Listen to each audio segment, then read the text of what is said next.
Assalamu alaikum. Welcome to Forward Public School e-learning class 8 subject maths unit 1 exercise 1.6 part 2. I'm your teacher Rabia Khan. Exercise 1.6 new topic is real life problem relating to simultaneous equations. Related questions are example 27, 28, page 43 to 44. Exercise question 3, 4, 5, 6. Review exercise 1 question. Think. Page number 47.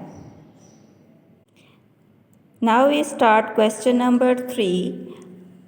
Word problem है बेटा, read करेंगे। पहले question को अच्छी तरह समझ लें, read करें। Amjid thoughts of two numbers whose sum is 12 and whose difference is 4, find the numbers. अब अमजिद का कह रहे हैं कि अमजिद ने दो नंबर सोचे हैं, उसकी सोच में है, ठीक है, वो दो नंबर्स, लेकिन उनका जो सम, उन दो नंबर्स का जो सम आता है वो कह रहे हैं 12। सम मीन एडिशन या ऐड करना, ऐड करके 12 आता है। And whose difference, difference mean उनको सब्ट्रैक्ट जब किया जाए, माइनस किया जाए, तो उसका डिफरेंस क्या आता है? 4 आता है। अब हमने वो दो नंबर्स फाइंड करने हैं। सोल्यूशन की तरफ आते हैं। Let the two numbers are. अब देखें बेटा, उसने नंबर सोचा है, बताया नहीं कि कौन सा नंबर है, तो let the numbers are x and y. हमने दो वेरिएबल ले लिए कि एक नंबर उसने एक्स सोचा है, दूसरा y, according to the given condition. अब गिवन कंडीशन क्या है आप देखें, क्या कहते हैं? Sum of. तो क्या पहले दो नंबर का सम, तो कौन कौन से नंबर लिए? X plus Y. सम इनका क्या आ गया? 12। सेकेंड कंडीशन क्या है? डिफरेंस। तो क्या आ जाएगा? X minus y is equal to 4। यानी एक आपके पास इक्वेशन बनी x plus y is equal to 12 और दूसरी x minus y is equal to 4। ये टू इक्वेशन बनी है जो हमें इन्होंने कंडीशन दी थी सम और डिफरेंस का। नेक्स्ट आप देखें, हमारे पास ये इक्वेशन है, टू इक्वेशंस हैं, और चैप्टर हम मैट्रिसेस पढ़ रहे हैं, तो इट्स मीन कि हम these equations can be written in the form of matrices as, जैसा कि मैंने आपको इससे पिछली वीडियो में समझाया था कि हम कैसे लिखते हैं। कोफिशिएंट लिखते हैं, x का कोफिशिएंट 1 है फर्स्ट इक्वेशन में और y का भी 1 है। सेकेंड इक्वेशन में x का 1 है, y का -1 है, तो ये हमारे पास कोफिशिएंट का मैट्रिक्स आ गया। नेक्स्ट वेरिएबल है कौन सा? x variable and y variable. Equal के सेकेंड साइड पर आप देखें तो आपको कांस्टेंट नज़र आ रहे हैं 12 एंड 4। तो ये आपने मैट्रिक्स लिख लिया। अब लेट सपोज किया, तो कोफिशिएंट वाले को हमने a का नेम दे दिया, तो उसके एलिमेंट्स लिख लिए, वेरिएबल को कैपिटल X से डिनोट किया एंड b को कैपिटल B से हमने कांस्टेंट को डिनोट किया।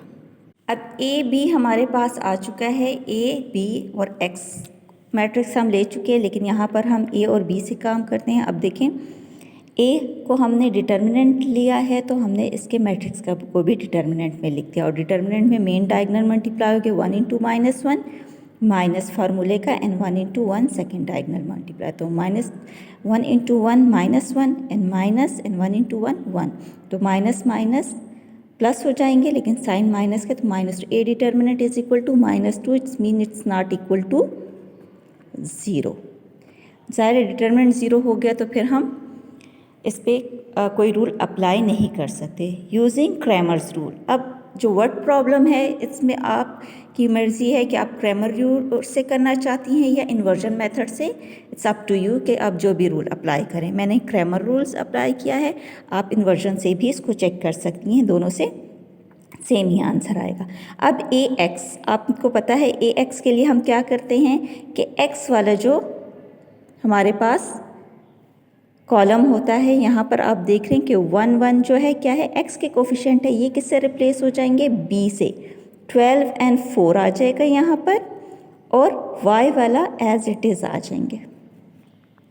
इसका डिटर्मिनेंट लेंगे 2 1 4 -1, एलिमेंट वही रहेंगे लेकिन डिटर्मिनेंट में लिखा जाएगा। अब main diagonal 12 multiply by -1 -1 multiply bye 4, तो -12 and -4. Here ax determinant is equal to -16. अब क्रैमर रूल में आपको पता है कि x की वैल्यू फाइंड करने के लिए हम फार्मूला है हमारे पास ax determinant by a determinant, तो ax डिटर्मिनेंट हमारे पास आया है -16 और a डिटर्मिनेंट हमारे पास है -2. तो आप देखें 2 1s are 2, 2 8s are 16, तो माइनस माइनस प्लस हो जाएगा, तो 8 की x की वैल्यू क्या आ गई हमारे पास 8.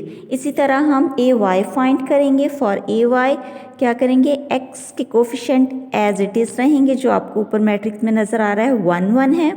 ये कॉलम चेंज हो जाएगा y का 12 and 4.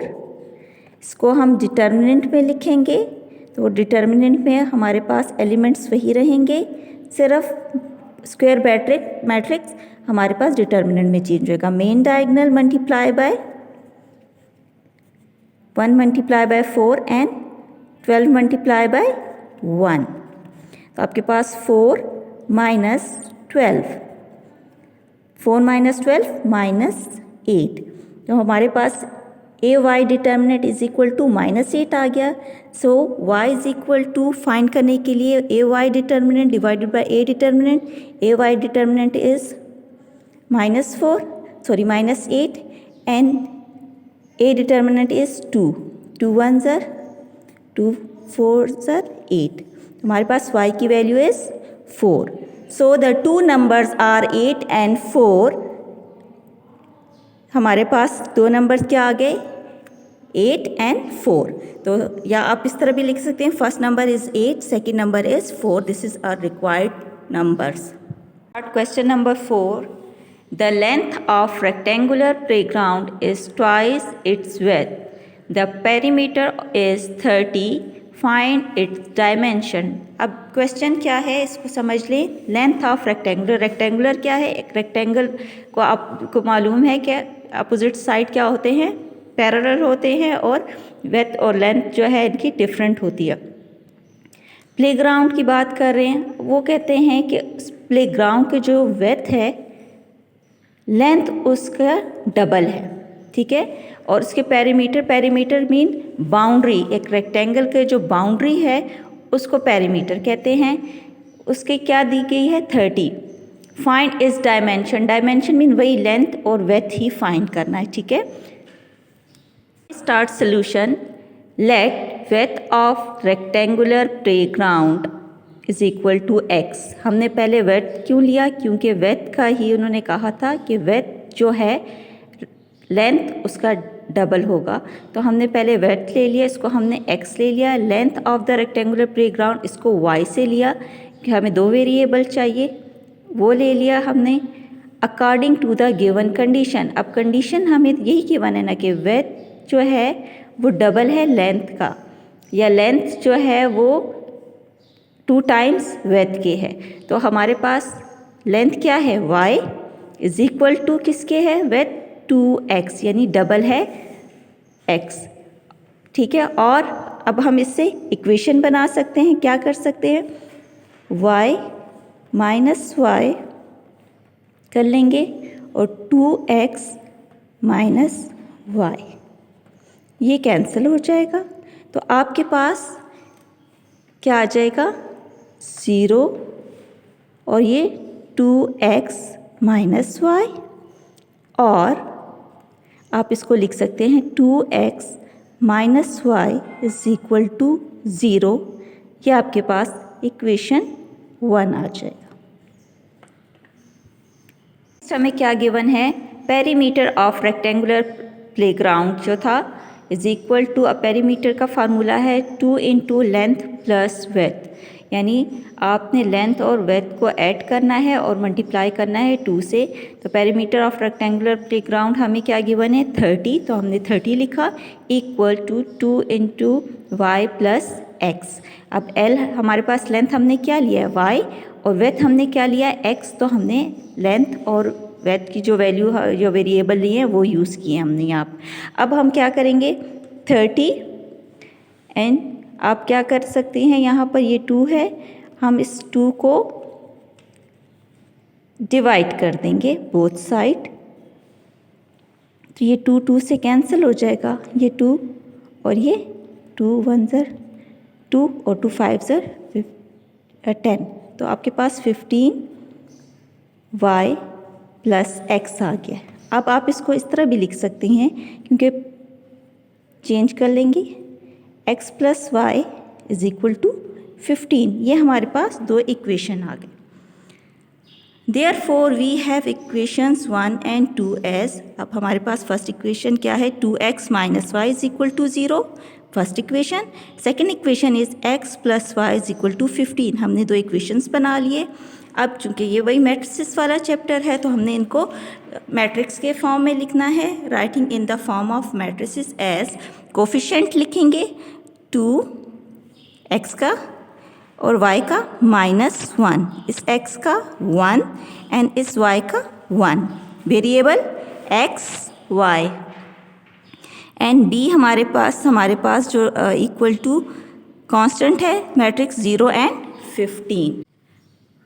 इक्वेशन को हम मैट्रिसेस फॉर्म में लिख चुके थे। लेट, अब हम उनको नेम देते हैं। कोफिशिएंट वाले मैट्रिक्स को हमने क्या नेम दे दिया, A, capital A, and variable को हमने कैपिटल X और कांस्टेंट को हमने कैपिटल B से डिनोट किया। A का डिटर्मिनेंट बेटा मैं आपको दिखा रही हूँ क्योंकि आप ऑलरेडी डिटर्मिनेंट बहुत अच्छी तरह सीख चुके हैं, मैं आपको सिखा चुकी हूँ, इसलिए यहाँ पर सॉल्व करने के बजाय मैं आपको वर्बली बता रही हूँ। A डिटर्मिनेंट, मैट्रिक्स को भी डिटर्मिनेंट फॉर्म में लिखा। Main diagonal 2 multiply by 1 minus 1 multiply by 1, so 2 1 ज़र 2 माइनस फार्मूले वाला और -1 into 1 -1 is equal to 2 minus into minus plus 1, तो A determinant is equal to 0 which is not equal to 0। A determinant अगर 0 हो जाए तो फिर आगे फर्दर सोल्यूशन पॉसिबल नहीं है।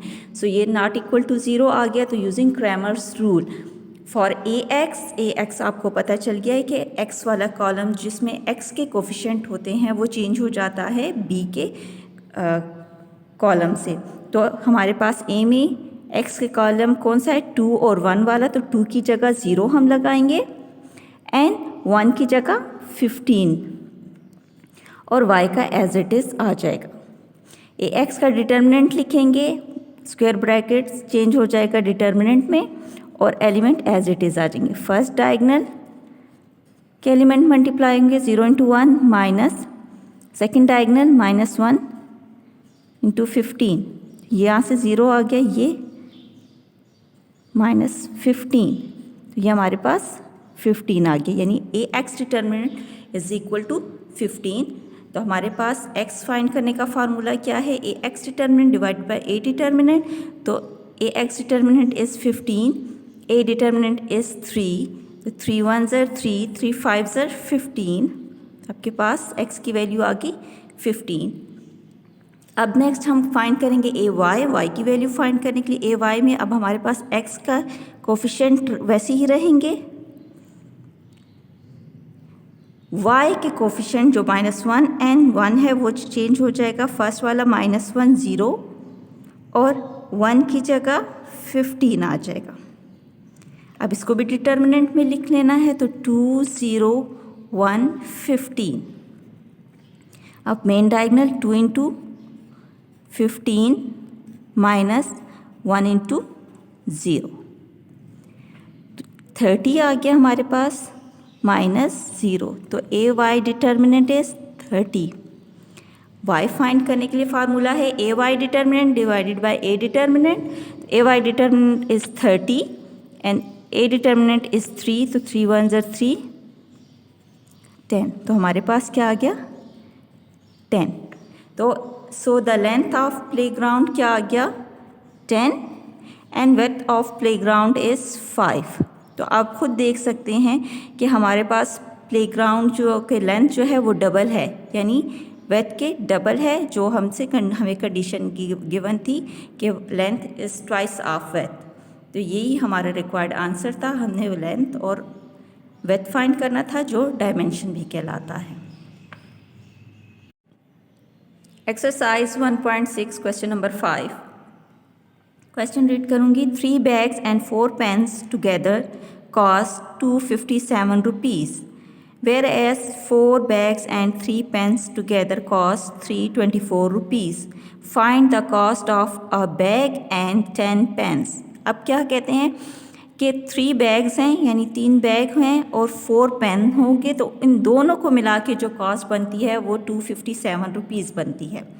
इसके अलावा दूसरा वो हमें कहते हैं कि 4 बैग्स और 3 पेन्स के जो टुगेदर यानी इकट्ठे इनकी जो कॉस्ट बन रही है वो 324 रुपीज़ हैं। तो हमने एक बैग की और 10 पेन्स की फाइंड करनी है। सोल्यूशन में देख लें।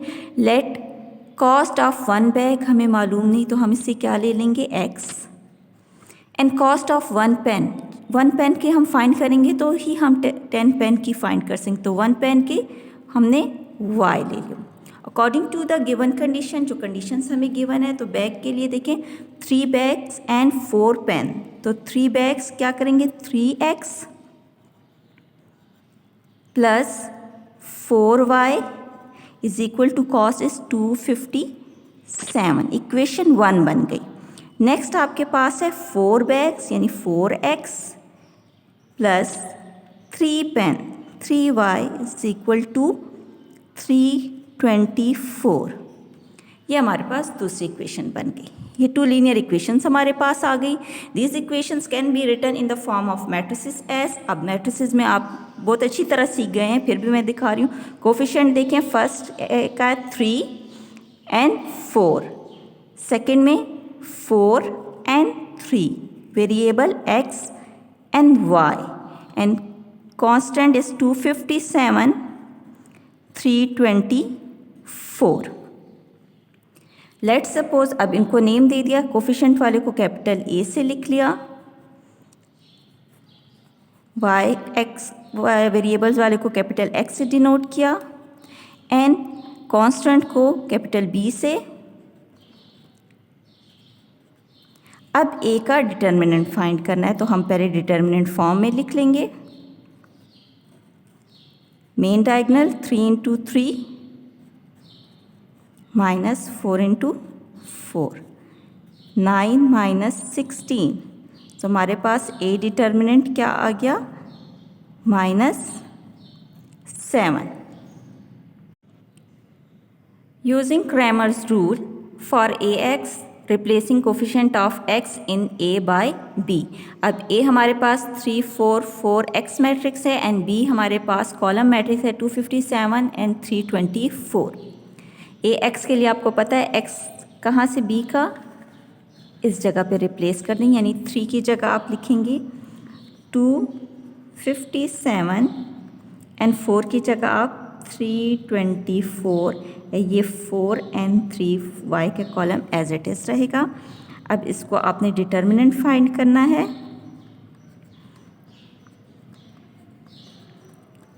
ये आ गया आपके पास। अब main diagonal 257 multiply by 3 minus 4 into 324। 257 multiply by 3 771 minus 4 into 324 it's 1296 हमारे पास आता है। जब इनको सब्ट्रैक्ट करते हैं तो -525 आता है। नेक्स्ट हम x लेंगे। x is equal to AX determinant divided by A determinant. तो AX डिटर्मिनेंट आपके पास -5 है, divided by A determinant is -7। अब इसको आपने डिवाइड करना है। आप लोग कैलकुलेटर यूज़ कर सकते हैं क्योंकि आप लोग के पास कैलकुलेटर मौजूद है। मल्टीप्लिकेशन भी आप लोग चेक कर सकते हैं, सब्ट्रैक्शन भी चेक कर सकते हैं। 7 पे डिवाइड करें तो आपके पास नेगेटिव नेगेटिव पॉजिटिव हो जाएगा और 7 आपके पास x75 आ जाएगा। जब आप 525 को 7 पे डिवाइड करेंगे तो you will get x value is 75। Now for AY replacing coefficient of y in a by b। अब यहीं पे हमारे पास ये देखें a और b है, लेकिन अब किसको करना है, तो a में हमारे पास x का कॉलम एज इट इज़ रहेगा कोफिशिएंट का, y के कॉलम की जगह हमारे पास 257 एंड 324 लिख लेंगे। इसका डिटर्मिनेंट फाइंड करेंगे, तो पहले डिटर्मिनेंट फॉर्म में लिखना है आपने, देन इसको आपने लेना है। तो main diagonal 3 into 324 minus 4 into 257।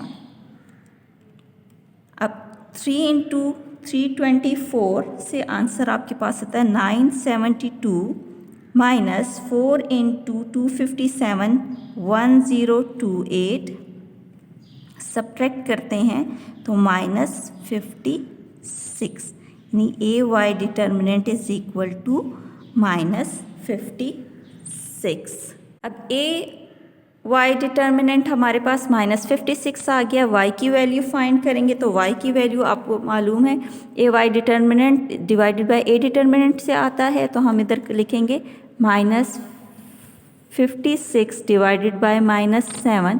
तो हमारे पास 7 पे डिवाइड करें तो हमारे पास आ जाती है वैल्यू 8, 7 8 ज़ 56। Therefore cost of 1 bag is, हमारे पास 1 बैग को हमने x सपोज किया था और x की वैल्यू क्या आई है हमारे पास 75 रुपीज़, और कॉस्ट ऑफ 1 पेन, तो कॉस्ट ऑफ 1 पेन हमारे पास है 8 रुपीज़, लेकिन हमें वाइल कॉस्ट ऑफ 10 पेन्स, तो हम क्या करेंगे 10 मल्टीप्लाई बाय 8, तो वी गेट 80 रुपीज़। तो ये हमारा आंसर है जो हमें उन्होंने कहा था एक बैग और 10 पेन की रुपीज़ कॉस्ट फाइंड करके बताएं, तो हमने 1 बैग की 75 एंड 10 पेन्स की 80 रुपीज़। तो यहाँ पे हमारा ये क्वेश्चन एंड हो जाता है। This is end of exercise 1.6 part 2. Question number 6 we will continue in next part. Thank you. Allah Hafiz.